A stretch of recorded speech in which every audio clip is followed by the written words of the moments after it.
তাড়াতাড়ি নির্বাচন কমিশন, বাংলাদেশ নির্বাচন কমিশন স্থানীয় নির্বাচনের শিডিউল ঘোষণা করতে যাচ্ছে। তারই অংশ হিসাবে আগামীতে সম্ভাব্য পৌরসভার মেয়র কেন্দ্র হিসাবে, মেয়র প্রার্থী হিসাবে আমি আজকে মজমপুর এলাকায় ব্যাপকভাবে গণসংযোগ করছি। উদ্দেশ্য হচ্ছে জনগণের কাছে সমর্থন চাওয়া, আগামীতে জন্য তারা আমাকে ভোট দিয়ে নির্বাচিত করে, সেই জন্য আমরা তাদের কাছে আমরা দোয়া এবং সহযোগিতা কামনা করছি। সেটা সময় বলে দেবে আসলে কি করব। এখন তো সেই সময় বলার সময় এখনো আসেনি, শিডিউল ঘোষণা এখনো বাকি আছে। প্রথম কথা হচ্ছে আচরণবিধি প্রকাশ হবে, এবার শিডিউল ঘোষণা হবে, প্রার্থী ফর্ম জমা দেবে। প্রার্থী ফর্ম জমা দেওয়ার সময় প্রশ্ন আসবে, তখন ইনশাল্লাহ দেখা যাক কি হয়। আলহামদুলিল্লাহ জনগণের মাঝে ব্যাপক সাড়া পাচ্ছি। জনগণ আশা করি জনগণ আমাকে আগামী নির্বাচনে সমর্থন দেবে। যদি মেয়র নির্বাচন হয় তাহলে কি হবে, এটা তো আসলে অনেক বড় প্রশ্ন, ব্যাপক প্রশ্ন। তবে এতটুকু বলতে চাই, একটি দুর্নীতি হচ্ছে আমাদের দেশে সবচেয়ে বড় সমস্যা। দুর্নীতিমুক্ত এবং স্বচ্ছতা এবং জবাবদিহিতার আলোকে আমি একটি আধুনিক পরিষেবা গড়ে তুলব ইনশাআল্লাহ।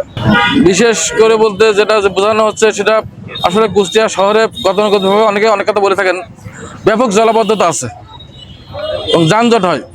এই দুটি আমার মেন টার্গেট আছে। এছাড়া যদি আরও বলেন তাহলে যানজটের কারণে কুষ্টিয়া মজমপুরে প্রত্যেক দিন মানুষের জনদুর্ভোগ ব্যাপক। আমি যদি নির্বাচিত হই তাহলে সরকারের সহযোগিতা নিয়ে আগামী দিনে কুষ্টিয়া এই মজমপুর গেটে ত্রিমুখী একটি ফ্লাইওভার নির্মাণের চেষ্টা করবো ইনশাআল্লাহ, যাতে এখানে ব্যাপকভাবে জলবদ্ধতা হয়, যানজট হয়, যানজট যেন নিরসন হয়। আমাদের সম্মানিত মেয়র প্রার্থী অধ্যাপক সুজাউদ্দিন জর্দার ভাই, তিনি প্রায় প্রতিদিনই বিভিন্ন ওয়ার্ডে তিনি গণসংযোগ করতেছেন এবং তার সাথে ওই ওয়ার্ডে যিনি আমাদের স্থানীয় কাউন্সিলর প্রার্থী তাকে সাথে রেখে এবং অন্যান্য কাউন্সিলর প্রার্থীদেরকে সাথে নিয়ে তিনি গণসংযোগ করছেন।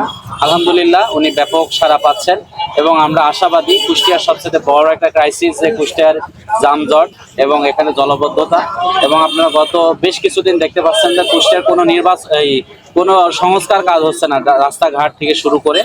তো আমরা সরকারের কাছে আহ্বান জানাই, এটা একটা বড় চক্রান্ত আমরা মনে করছি যে স্থানীয় নির্বাচন পিছিয়ে দেওয়ার।